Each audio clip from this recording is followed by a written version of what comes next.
네, 다음 순서는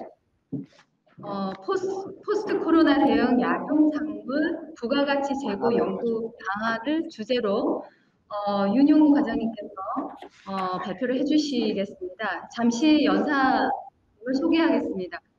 윤용우 과장님께서는 1995년도 농촌진흥청 고령지 농업시험사의 근무를 시작으로 현재 국립원예특작과학원 인삼특작부의 약용작물 과장님으로 재직 중이십니다.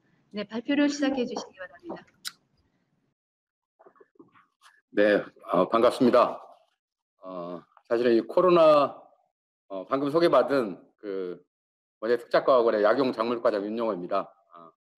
사실은 이 코로나 포스트 코로나 19 이후에 이렇게 막중한 사실은 이제 시대가 도래를 하게 됐는데 이때 이 아주 중요한 주제를 가지고 발표할 수 있는 영광을 주신 우리 약용작물학회 차선호 회장님, 그리고 임원진, 그리고 지금 영상으로 듣고 계실 회원 여러분들께 진심으로 감사의 말씀을 먼저 드리도록 하겠습니다.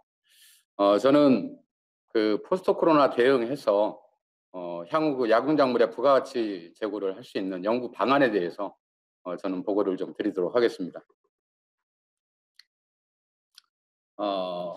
앞에서 말씀드린 그 농식품부 쪽에서 현황 쪽을 좀 많이 보고를 하셨는데, 저는 그 중에서 중요한 사항만 좀 짚고 넘어가고 또 문제점도 진단을 좀 한번 해보겠습니다.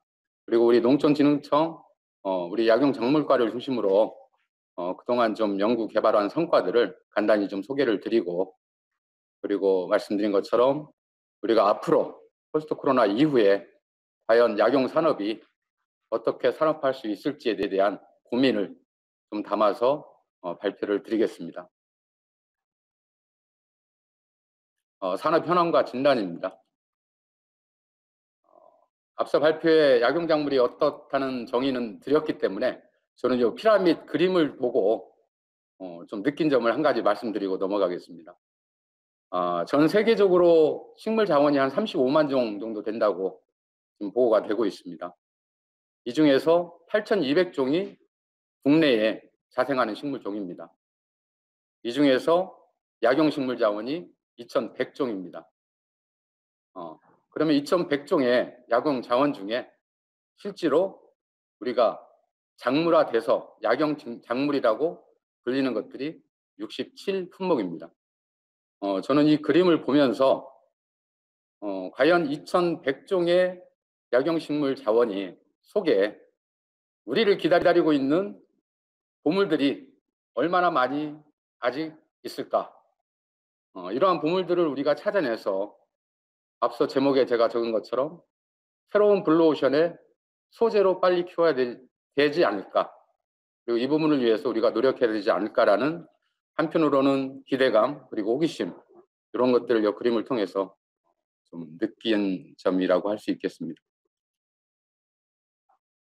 생산 소비 현황은 말씀드린 것처럼 중복되는 부분이 좀 있기 때문에 그 오른쪽 그래프에서 보시는 것처럼 약용작물 중에 한약재로 쓰이는 전통적인 한약재 시장은 9년이 지났는데 사실은 약간 감소 추세입니다. 거의 정체되어 있다고 보시면 될 것 같고요. 반면에 약재라든가 식품 쪽으로 같이 쓰이는 약용작물들은 9년 사이에 6배 이상이 증가됐습니다. 결국 전통적인 한약재 시장보다는 새로운 식품으로서의 약용작물의 가치가 좀 더 커가고 있다라고 저희가 해석을 할 수 있을 것 같습니다. 일부 말씀은 드렸지만 매년 뭐 1, 2위는 바뀝니다. 하지만 전체적으로 보면 주요 한 10개 작물이 전체의 거의 한 80% 정도를 다 점유를 하고 있습니다. 그럼 나머지 5, 60개의 품목들은 아주 소면적으로 재배되기 때문에 굉장히 작목별로, 품목별로 그 재배 면적을 보거나 생산량을 보더라도 현중화된 그런 추세라고 볼 수가 있을 것 같습니다. 수입도 마찬가지입니다. 한약재 수입은 조금씩 줄고 있고, 반면에 식품으로서, 식품 원료로서 들어오는 약용작물의 수입은 거의 배 이상 증가하고 있는 것을 볼 수가 있고요.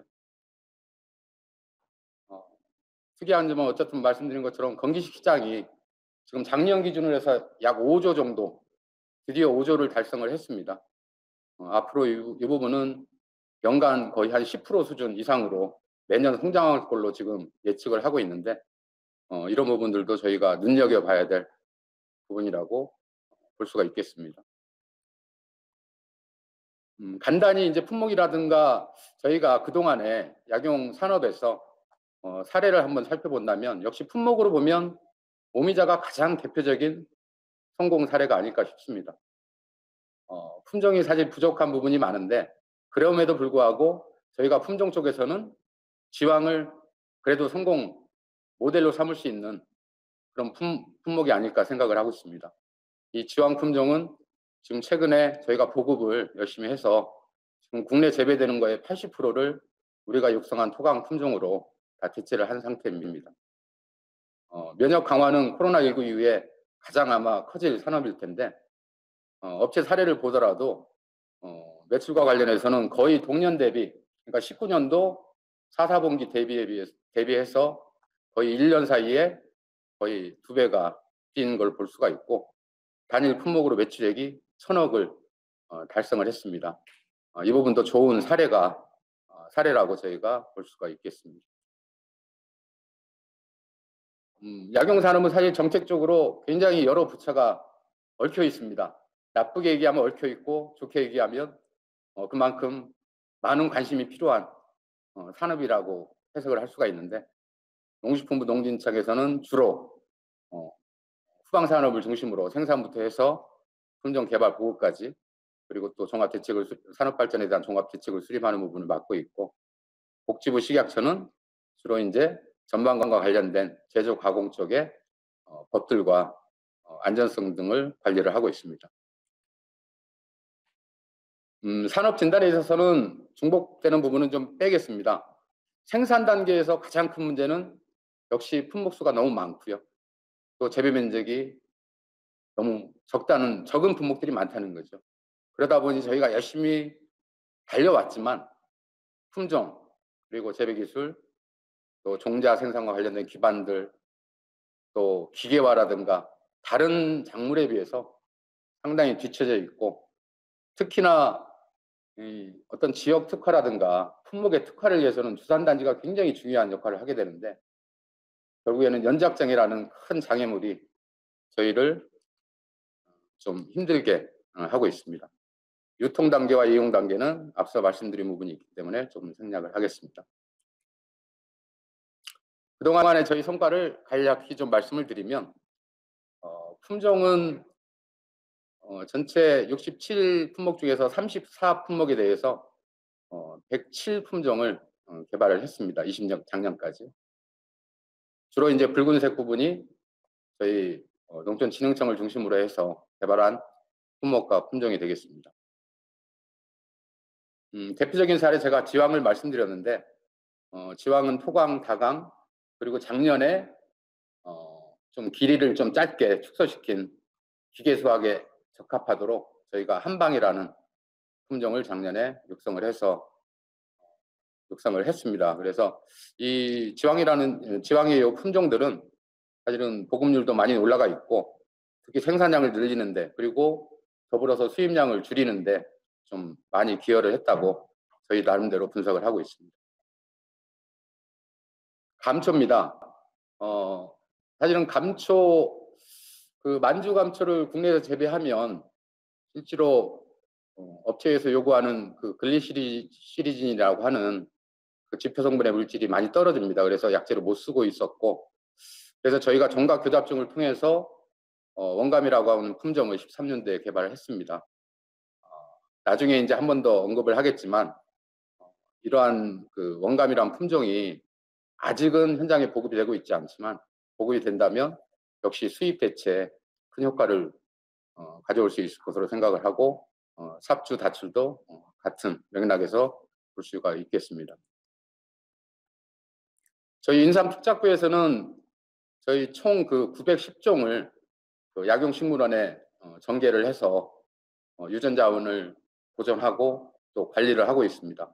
그 밖에도 그 약용자원과 관련된 추출물도 저희가 관리를 하면서 업체에서 필요로 하면 분양을 지원해주고 이런 사업도 저희가 지속적으로 하고 있고요. 생산기술과 관련해서는 무엇보다 기후변화 대응해서 특히 고온에 약한 그 천궁, 일천궁을 대상으로 해서 고온을 좀 경감할 수 있는 그런 새로운 멀칭 소재도 개발을 해서 현재 특허 냈고 또 계속 실증을 하고 있는 상태고요. 또 그전에 없었던 그 종자 생산 기술에 대한 매뉴얼도 개발해서 보급을 했습니다. PLS와 관련해서는 8품목에 대해서 23종의 농약을 선발하고 등록을 했습니다. 이 밖에도 이제 곰팡이 독소라든가 또 벤조필렌과 같은 유해 물질 같은 경우 현안들이 발생을 하면 저희가 즉각적으로 시험을 통해서 영농에 쓸 수 있는 활용 자료라든가 정책 제안 자료를 저희가 발굴을 해냈습니다.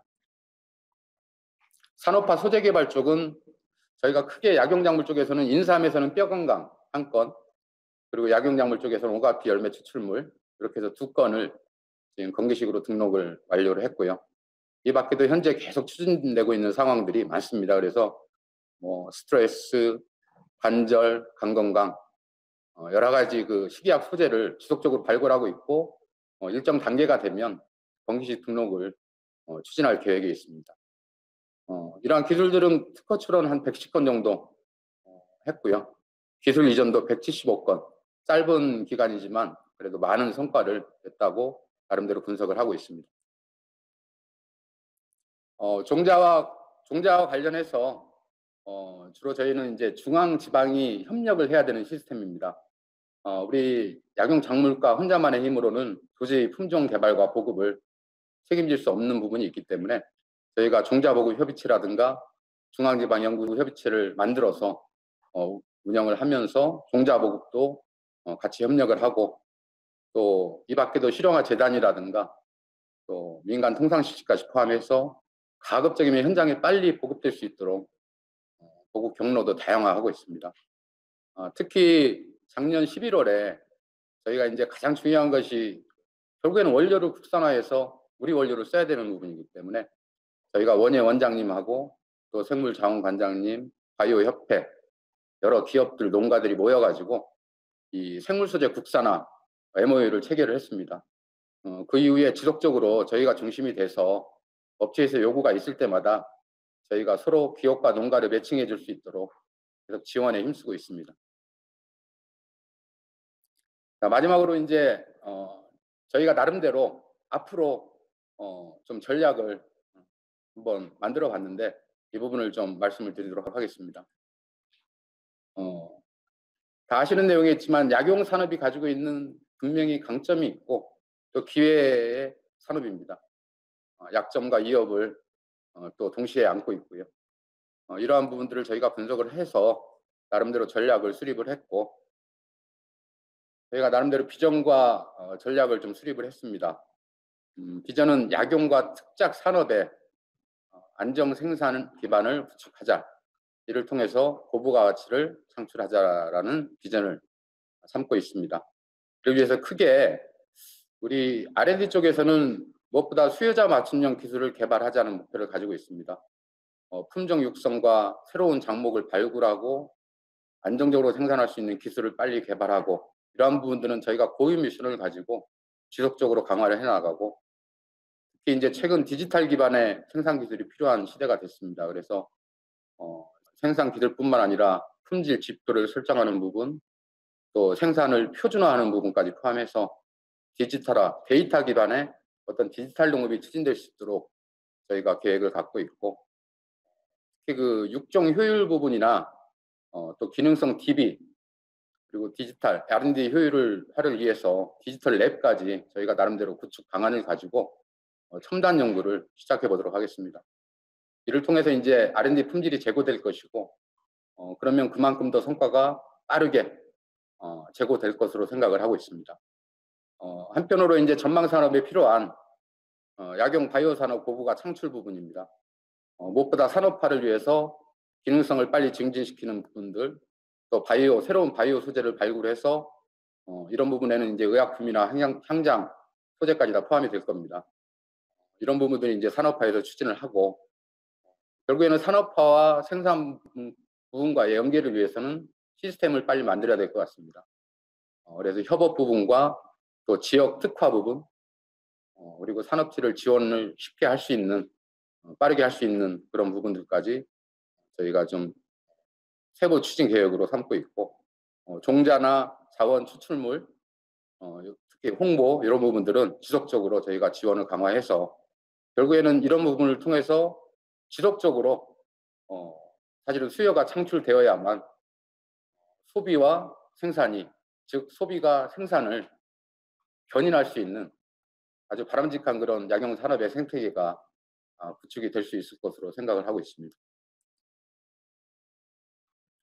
이 부분은 뭐 아시는 내용이기 때문에 생략을 하겠습니다. 다양한 혼자서 할 수 없는 일입니다. 그래서 정책부터 시작해서 농가가 기본이 되고 산업체, 대학, 병원까지 다 포함을 해서 결국에는 이끌어 나가야 될 그런 산업이라고 보시면 될 것 같습니다. 분야별 추진 계획을 간단히 말씀드리면 품종 쪽은 저희가 나름대로 너무 품목이 많기 때문에 전략을 한번 세워봤습니다.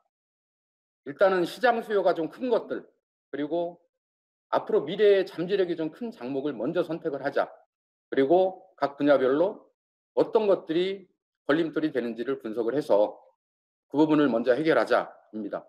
그리고 더불어서 품종을 만드는 데 필요한 시간을 단축하기 위해서 새로운 그런 신기술도 도입을 해서 육종 효율을 높여가자. 크게 두 가지를 전략을 가지고 앞으로 추진을 하고자 합니다. 한 예를 들면 수요량은 많은데 국내 재배가 적은 것들이 있습니다. 그 얘기는 그 대부분을 수입이 차지하고 있다는 얘기입니다. 그래서 감초나 지황 같은 것들은 저희가 일찍이 품종을 많이 만들어 왔고 이 부분이 이제 종자들이 빨리 현장에 보급되는 일만 남았습니다. 그래서 이런 부분들을 저희가 집중할 생각이고요. 그룹 2번을 보시면 대마 들어가 있죠. 식방풍, 엉겅퀴, 원지, 한속단. 이런 부분들은 사실 수요량도 그렇게 아직은 많지 않고 재배명도 크지 않지만 앞으로의 가능성이 있는 품목들을 저희가 계속 발굴을 해서 이 부분들은 현재 품종이 하나도 없는 상태이기 때문에 저희가 최대한 빨리 한 가지 품종이라도 빨리 만들자. 여기서는 표준 품종이라고 제가 지칭을 하겠습니다. 그래서 표준 품종을 빨리 만들어서 이러한 소재, 이러한 자원들에 대한 산업화를 시도를 하도록 하겠습니다. 말씀드린 표준 품종은 저희가 올해까지 1단계 사업이 끝납니다. 그래서 전체 품종이 하나도 없는 품목들, 28개 품목들 중에 저희가 10품목 정도는 올해 1단계에서 최초의 품종이 나올 것 같습니다. 이거를 내년부터 2단계를 통해서 나머지 18품목 또 플러스 알파로 해서 지방에 있는 도원에 있는 약초 연구소, 도원 연구소들과 같이 공동과제를 통해서 지속적으로 좀 품종을 개발하고 또 특화 작목으로 육성할 수 있도록 저희가 최대한 지원을 하겠습니다. 아까 감초 얘기 잠깐 드렸는데요. 이 감초는 13년도에 원감이라는 품종을 종간교접종을 만들어 놓고도 아직까지 현장에 보급을 못하고 있습니다. 그 이유는 아시겠지만 이게 종간교잡종, 새로운 교잡종이 대한민국 약전에 등재가 안 되어 있는 이유 때문입니다. 그래서 이 부분을 저희가 7년간 한편으로는 연구하고 한편으로는 조사를 하고 엄청난 노력을 해서 저희가 입증할 수 있는 자료는 다 제출한 상태입니다. 그래서 다행스럽게 다음 주 월요일이 됩니다. 월요일 날 식약처 주관으로 최종 실무 협의를 갖게 됩니다. 이 자리에서 협의가 잘 된다면 상반기에 약전에 등재할 수 있는 기반이 만들어진 것이고 상반기에 이제 안건으로 상정을 할 수 있을 것 같습니다. 조금만 더 기다리신다면 아마 우리 원감이란 품종을 우리 국산으로 수입되는 감초를 국산 원료로 대체할 수 있을 것 같습니다. 생산기과 관련해서는 연작 장애 쪽은 계속 지속적으로 그 원인 규명과 변경 기술을 개발하고 기후변화 대응은 말씀드린 것처럼 디지털 농업과 관련해서 저희가 데이터를 수집하고 진단하고 분석하고 최종적으로는 농가들한테 손쉽게 농사를 지을 수 있도록 처방전까지 내릴 수 있는 시스템까지 우리 약용작물도 계획을 갖고 있습니다. 그래서 우리가 그 금년도에 바로 저희 자체 포장에다가 디지털 농업 실증표를 조성을 지금 시작을 하고 있습니다.